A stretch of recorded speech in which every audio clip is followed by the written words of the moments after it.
Kawin sama bule saja kok bangga, seperti sudah merasa naik kelas. Wanita-wanita yang tinggal di luar negeri karena menikah dengan bule, itu derajatnya paling rendah dibandingkan dengan mereka yang tinggal di luar negeri karena studi atau karena bekerja. Halo ladies, jumpa lagi di channel kesayangan kita, Kian Omorete. Beberapa kali saya menemukan percakapan di sosial media menyangkut konten-konten istri-istri bule, entah yang membagikan pengalaman hidup mereka tinggal di luar negeri, atau yang membagikan tips-tips, atau yang sekedar memosting kegiatan sehari-hari mereka dengan pasangan atau dengan anak-anaknya. Banyak yang memuji dan menyatakan doa dan harapan baiknya, tapi tidak sedikit juga yang responnya itu sadis-sadis banget.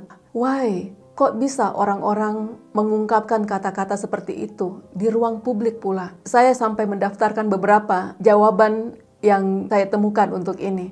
Setidaknya untuk memuaskan rasa penasaran saya sendiri. Mungkin ini hanya pikiran-pikiran yang belum terverifikasi. Tetapi paling tidak, ini dapat menjawab pertanyaan-pertanyaan saya sendiri. Dan mungkin juga, semoga, barangkali ini bisa menjawab pertanyaan-pertanyaan kamu juga. Oke, disclaimer dulu. Walaupun mungkin nanti pikiranmu akan ke sana, tapi perlu saya ingatkan sejak di awal bahwa ini bukan soal politik. Yang kedua, pandangan saya di sini tidak bisa diterapkan begitu saja terhadap semua kalangan. Contohnya kepada para pejabat yang memang patut dikritisi karena mereka mengelola harta kekayaan bangsa dan negara kita. Yang ketiga, sorry judulnya agak clickbait sedikit. Jadi kenapa ada banyak orang yang menganggap konten-konten dari istri-istri bule atau yang pamer-pamer suami bule sebagai konten yang meresahkan? Yang pertama, menurut saya karena penilaian orang itu berdasarkan rasa suka atau tidak suka. Mungkin kita tidak sadari bahwa kita itu suka atau tidak suka sama konten di sosmed, itu tidak semata-mata karena faktor isinya. Apakah bermanfaat atau menghibur, apakah menginspirasi atau mengedukasi atau apa. Kalau dibilang orang tidak suka sama konten yang pamer suami bule karena itu tidak bermanfaat atau tidak mengedukasi, coba deh lihat konten-konten filsafat misalnya, atau konten pelajaran bahasa asing, dan konten-konten padat ilmu lainnya. Walaupun itu sangat bermanfaat dan sangat mengedukasi, tapi peminatnya itu tidak sebanyak yang konten-konten receh, ya kan? Mungkin ada yang bilang, memang orang tidak begitu suka sama konten edukasi yang murni edukasi, karena yang masyarakat butuhkan adalah hiburan. Pertanyaannya, masyarakat yang mana? Apa yang bagi 100.000 orang disebut menghibur, bagi yang 100.000 lainnya, mungkin itu sesuatu yang sama sekali tidak dilirik, bukan sesuatu yang menghibur dan perlu ditertawakan. Jadi barangkali sebenarnya, ketika orang menilai atau menolak konten-konten pamer bule, itu faktor paling besarnya adalah rasa suka dan tidak suka saja. Dan itu sangat tergantung pada selera dan minat masing-masing orang. Yang kedua, karena alasan yang tidak rasional. Memang kalau ditanya apa sebabnya seseorang suka atau tidak suka sebuah konten, ada hal-hal yang bisa diukur. Misalnya karena topik yang dibicarakan memang sedang rame, atau karena pembawaan hostnya yang menarik, atau karena tamunya orang terkenal, dan lain-lain. Tapi seringkali orang suka atau tidak suka sebuah konten karena alasan yang tidak ada alasannya sama sekali, alias tidak rasional. Bukan karena topiknya, bukan karena pembawaan si hostnya, bukan karena suaranya atau rambutnya, bukan. Makanya ada banyak konten kreator atau sebuah channel yang jadi favorit ribuan bahkan jutaan orang, tapi mungkin kita sama sekali tidak tertarik untuk menonton atau menyimak. Kenapa kita tidak suka? Apakah karena ada yang namanya tak kenal maka tak sayang? Tidak juga. Apakah karena kontennya receh, meresahkan, tidak daging? Bukan. Tapi karena ya kita tidak suka saja. Bahkan mungkin orang itu belum ngapa-ngapain. Kita baru lihat mukanya saja di thumbnail, kita udah jengkel. Kenapa? YNTKS. Ya enggak tahu kok tanya saya. Dan yang lebih celaka lagi kalau kadang-kadang orang yang kita tidak suka ini punya sesuatu yang mungkin kita tidak punya. Mungkin dia suaminya bule, ganteng, romantis, penyayang, dan mereka bahagia tinggal di Eropa, suka jalan-jalan ke luar negeri. Sementara mungkin kita jomblo akut dan kurang piknik. Sirikkah kita sama dia? Enggak juga. Pokoknya sebel aja. Alasan yang ketiga, karena memang di sosmed ada banyak tukang-tukang. Ini salah satu cara saya untuk memahami kenapa kok orang-orang bisa begitu sadis-sadis banget dan bisa begitu sinis ketika berkomentar di media sosial. Menurut saya karena memang di luar sana ada banyak orang yang tukang cuma baca judul, sudah merasa paham, tukang komen padahal tidak menyimak, tukang gagal paham, tukang ngejudge a book by the cover, tukang masuk kiri keluar kanan, tukang penyebar kata-kata mengandung kebencian, tukang apa lagi? Tukang yang memang suka memakai kata-kata paling sadis, paling sinis, sekedar untuk bikin orang lain emosi. Orang yang tukang orang yang tukang merasa keren kalau berhasil bikin orang kicep. Tukang senang lihat orang susah dan susah lihat orang lain senang. Tukang pembasmi orang-orang yang berbeda keyakinan dengan dirinya. Tukang paling penjaga moral bangsa, seolah-olah bila mereka tidak bertindak, maka bangsa Indonesia yang sebesar ini akan jungkir balik. Tukang mengira moral bangsa yang luhur ini akan segera hancur lebur hanya karena satu konten seseorang dari sosial media. Dan masih banyak lagi tukang-tukang lainnya. Menurut saya, tukang-tukang ini sudah begitu memang. Jadi kalau ada yang tukang menghina orang-orang bule, atau tukang mencibir wanita-wanita yang menikah sama bule, tukang merasa paling resah karena konten-konten pamer suami bule, itu saya anggap ya memang dia itu tukang begitu. Jadi tukang-tukang ini ya diterima saja sebagaimana adanya. Anggap saja mereka itu adalah cheerleadernya si sosial media. Kalau nggak ada mereka juga nggak rame kan? Yang keempat, ada asap karena ada api. Mungkin munculnya percakapan-percakapan tentang istri-istri bule mungkin juga adalah reaksi dari konten-konten para istri-istri bule itu sendiri. Mungkin konten-konten itu memang banyak yang norak, berlebihan, atau terlalu mengada-ada, sok tahu, dan sebagainya. Sehingga orang yang melihatnya merasa risih. Dan mungkin memang bikin orang sampai mengerutkan kening. Kok sampai segitunya sih? Dan ketika algoritma mempertemukan konten itu dengan tukang-tukang, ya kebayanglah komentar-komentar yang muncul, ya kan? Alasan yang kelima, sosial media memang adalah panggung. Di zaman sebelum ada sosial media, orang yang kalau punya kulkas 2 pintu itu diletakkan di ruang tamu. Biar semua tetangga bisa lihat. Nah, sejak adanya Facebook, Instagram, TikTok, YouTube, orang seperti mendapat panggung besar untuk menunjukkan apapun yang dia punya kepada siapapun. Jadi bisa dibayangkan ketika orang-orang yang tipe-tipe kayak yang taruh kulkas 2 pintu itu di ruang tamu, kemudian dia mendapat suami bule. Keenam, fasilitas untuk yang berjiwa flexing. Salah satu sifat dasar manusia adalah kita itu suka dipuji. Kita butuh validasi dan kita butuh pengakuan atas keberadaan kita. Pujian, validasi, atau pengakuan itu hal yang positif. Itu sebenarnya hal yang baik untuk pengembangan diri. Dan itu diperlukan kalau itu diberikan secara sukarela oleh orang lain. Sayangnya, banyak orang yang tidak sabar sampai orang lain memberikannya secara sukarela. Akhirnya mereka melakukan pamer-pamer, flexing-flexing, agar semua orang bisa melihat dan mengakui keberadaannya. Dan ini difasilitasi oleh sosial media. Dan yang pakai panggung sosial media untuk pamer-pamer kan bukan saja istri-istri yang pamer suami bule, ya kan? Yang pamer mobil juga banyak, yang pamer iPhone juga banyak, pamer tas branded, pamer jalan-jalan ke luar negeri, pamer makan di mana sama siapa, dan lain-lain sebagainya. Dan mungkin persoalannya panggung di sosial media itu tidak hanya satu arah, melainkan 2 arah. Ini panggung bukan hanya untuk orang yang ngonten, tapi juga buat orang yang komen. Makanya ketika seseorang pamer atau flexing-flexing dengan suami bule misalnya, bila di antara penontonnya ada yang tukang nggak mau kalah, atau tukang tidak mau tersaingi, atau tukang yang suka menjatuhkan orang lain, maka kita akan melihat bagaimana orang-orang berlomba-lomba kayak dalam tanda kutip mencuri panggung, sambil komen, sambil pamer juga sebenarnya. Yang ketujuh, karena ada banyak pengamat keledai. Mungkin kamu juga sudah pernah dengar cerita tentang seorang ayah dan anaknya dan seekor keledai. Jadi ceritanya begini, ayah dan anak ini baru pulang membeli keledai dan berjalan melintasi sebuah kampung. Di jalan mereka mendengar orang-orang berkomentar, "Hah, bodoh sekali, masa mereka punya keledai tapi tetap jalan kaki?" Lalu si ayah naik menunggang keledai itu. Orang-orang komentar lagi, "Ayah macam apa itu? Masa dia biarkan anaknya jalan kaki dan dia enak-enak di atas keledai?" Maka si ayah turun dan menaikkan anaknya. Orang komentar lagi, "Sungguh anak durhaka. Masa dia enak-enak di atas keledai dan ayahnya jalan kaki?" Lalu mereka berdua menunggang keledai. Komentar orang, "Oh, kejamnya, kasihan keledai itu." Lalu mereka berdua turun dan keduanya menggendong keledai itu. Orang-orang yang melihatnya pun tertawa guling-guling. Jadi pelajaran moral apa yang kita dapatkan dari cerita ini? Salah satunya adalah bahwa Apapun yang kita lakukan atau yang tidak kita lakukan, orang-orang akan tetap berkomentar. Orang-orang akan tetap mengkritik kita. Kamu menikah atau tidak menikah, orang akan komen. Kamu menikah sama bule atau sama tetangga sebelah rumah atau sama sesama suku atau yang beda suku, orang akan komen. Kamu bikin konten edukatif atau konten receh atau konten hiburan atau konten apapun, akan ada saja orang-orang yang berkomentar negatif dan mengkritik ini itu. Bagaikan para pengamat keledai ini. Yang kedelapan, sebenarnya konten pamer bukan hanya para istri bule. Bukan hanya ibu-ibu yang punya suami bule yang bikin konten tentang pasangannya kan. Yang jadi YouTuber dengan suami bukan hanya yang suaminya bule kan. Ada juga yang pasangannya orang Jepang, orang Arab, orang Chinese, orang Bangladesh, dan lain-lain. Bahkan tidak sedikit juga yang orang kita juga. Orang kita sendiri yang bikin konten dan membagikan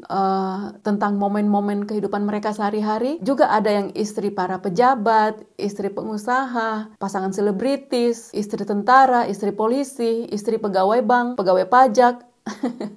Ada juga yang istri sultan, istri orang kaya baru, dan lain-lain. Tapi saya tidak tahu apakah mereka juga mendapatkan komentar-komentar dari para tukang-tukang dan para pengamat keledai.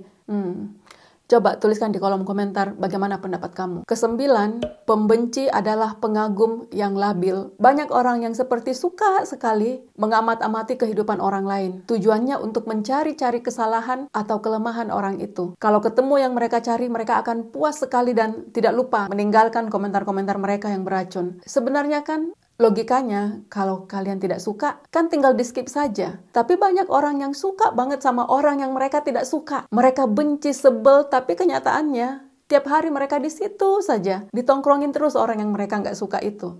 Diamat-amati, diperhatikan setiap kata dan gerakannya. Seakan menunggu sampai orang ini kepleset untuk dijadikan bahan rujakan dan bahan tertawaan. Yang ke-10, banyak orang yang sebenarnya tidak suka dengan dirinya sendiri. Banyak orang yang sebenarnya marah dan kecewa dengan kehidupannya sendiri. Mereka benci dengan keadaannya, dengan situasinya.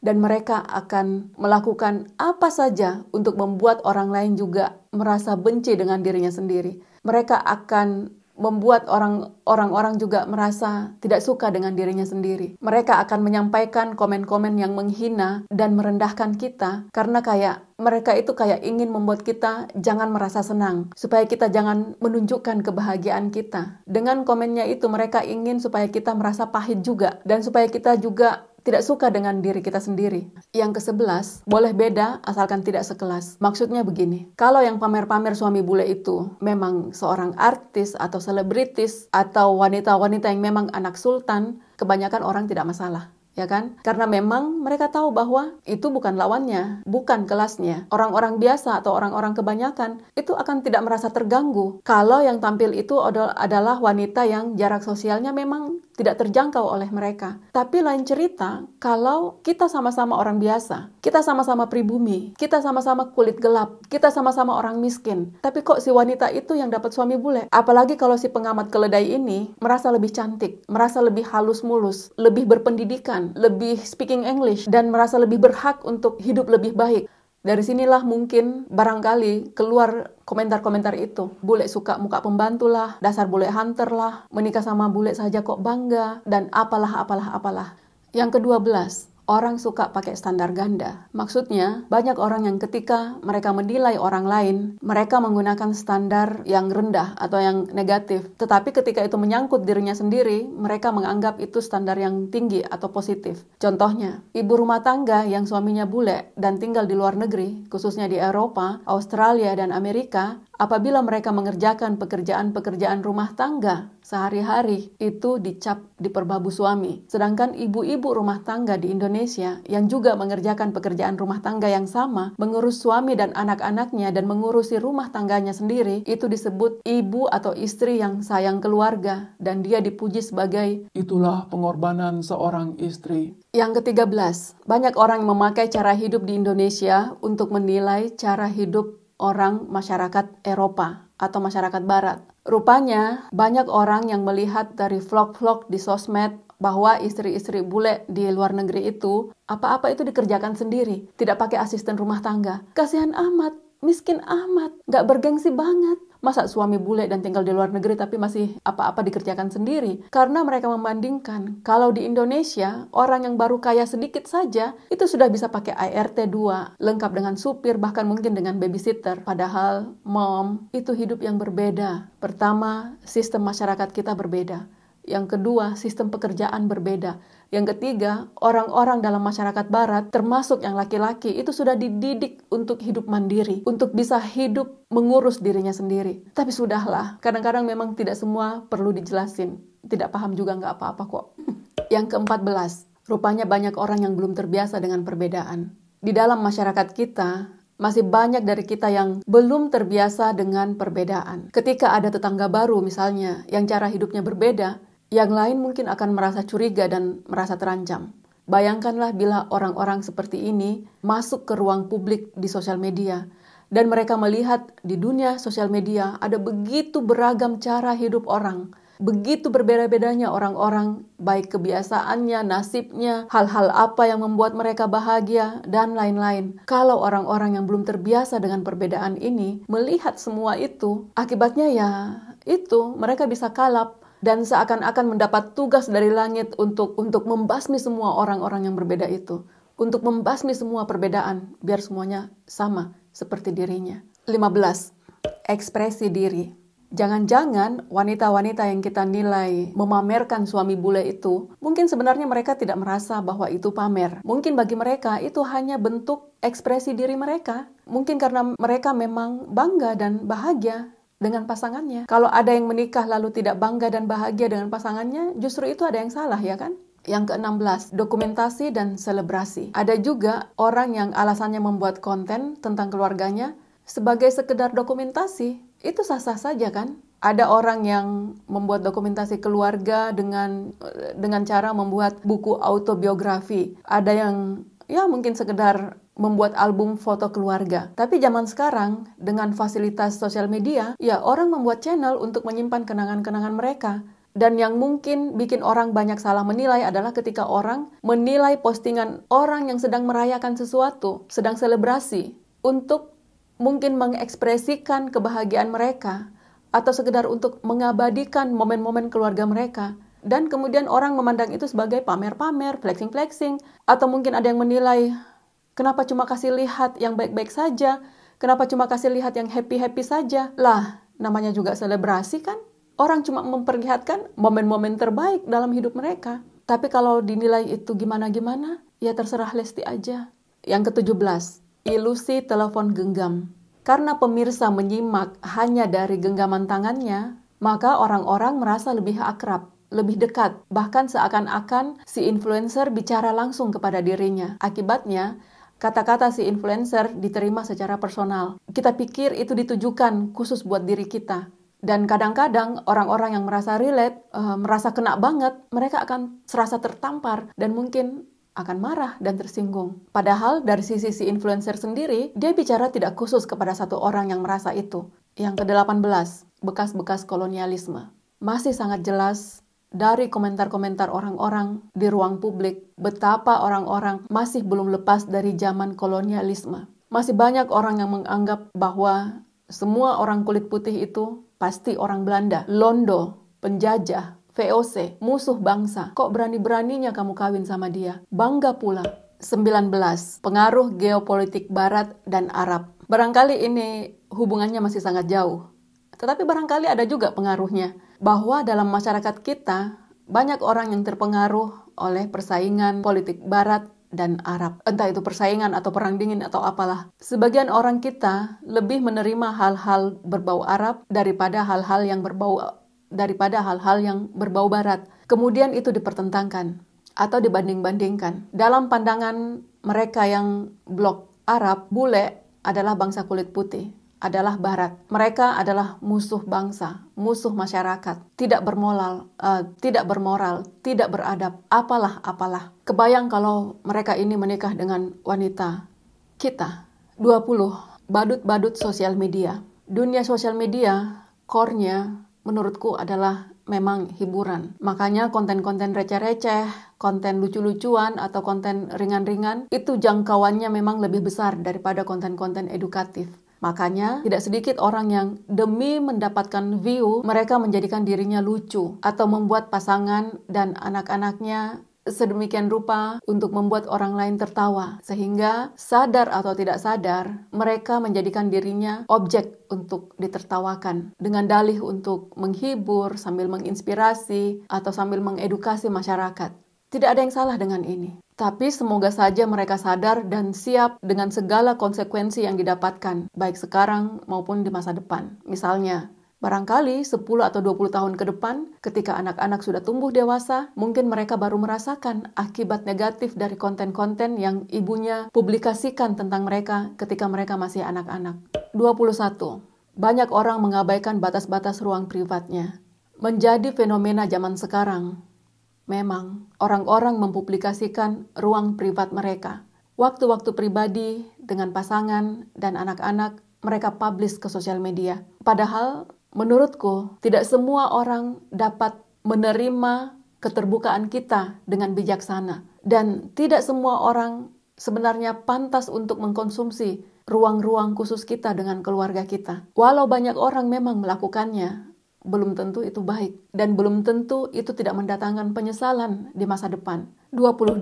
Berdiri sama tinggi dan duduk sama rendah. Saya taruh ini di bagian paling terakhir, karena menurutku kalau kamu sampai di bagian ini, itu artinya kamu termasuk orang yang cukup tertarik dengan topik ini, dan mungkin kamu orang yang mau mengambil waktu untuk berpikir lebih mendalam. Sebenarnya, pepatah berdiri sama tinggi dan duduk sama rendah adalah pepatah yang mengajarkan kita nilai-nilai hidup tentang kesetaraan, tentang empati, dan sopan santun.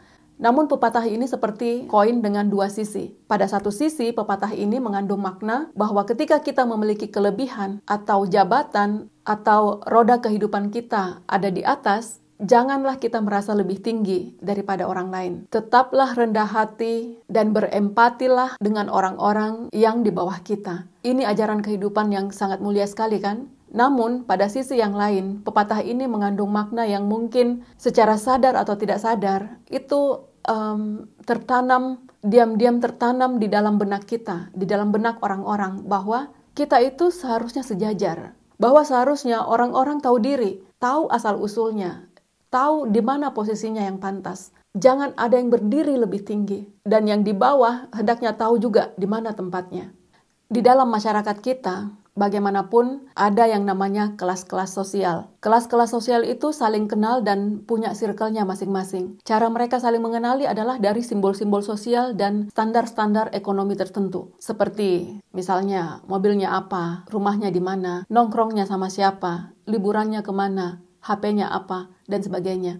Ketika seseorang dari kelas A menikah dengan bule, kemudian tinggal di luar negeri, hidupnya bahagia dan sejahtera, share konten-konten jalan-jalan keliling Eropa, orang-orang tidak masalah. Kan memang sudah begitu. Yang banyak dihujat adalah orang-orang yang menikah dengan bule, tinggal di luar negeri, hidupnya bahagia dan sejahtera, jalan-jalan keliling Eropa, dan mereka dari kelas B atau B-, bahkan kelas C, atau yang bahkan orang-orang dari bawah garis kemiskinan. Ini yang membuat orang kayak merasa iritasi dan gatal ingin komen. Menurutku ya, barangkali, kemungkinan para kaum kelas A, kelas atas, mungkin sebagian akan mencibir karena ya mereka merasa terganggu. Banyak orang yang mungkin mereka sulit untuk terima bahwa si Esmeralda itu kok sudah berdiri sama tinggi sama kita, padahal dia dari kelas bawah. Sedangkan kaum kelas B dan kelas C akan memandang si Esmeralda ini tidak boleh lebih tinggi dong. Dan karena itu mereka akan melakukan segala cara untuk menariknya turun. Mereka akan melontarkan kata-kata yang menghina, akan membuat komentar-komentar miring, menyindir dan mencibir. Mungkin dari sinilah keluar kata-kata kayak, kawin sama bule saja kok sudah merasa naik kelas, gitu aja kok bangga, di mana harga diri kalian? Selain itu, banyak perempuan yang kurang beruntung mendapat pendidikan tinggi. Banyak sekali. Ketika mereka bicara, bahasa Indonesianya mungkin tidak karu-karuan. Tapi orang nggak peduli, sepanjang mereka masih begitu. Ketika ibu-ibu dari kalangan kebanyakan, dari orang kebanyakan membagikan konten joget-joget, orang nggak apa-apa. Dimaklumi saja, namanya juga emak-emak. Paling-paling mereka disebut ibu-ibu absurd. Tapi lain cerita kalau wanita tidak berpendidikan itu menikah dengan bule dan tinggal di luar negeri. Apa komentar orang? Saya pernah melihat sebuah komen yang bilang, tinggal di luar negeri dengan jalur lendir aja kok bangga. Paling-paling juga bekas waitress bar. Paling-paling juga dulu ketemunya di klub remang-remang. Mereka akan mencari-cari kesalahan dan membongkar aib-aib orang. Tujuannya agar seluruh dunia tahu di mana kelasnya orang itu sebenarnya.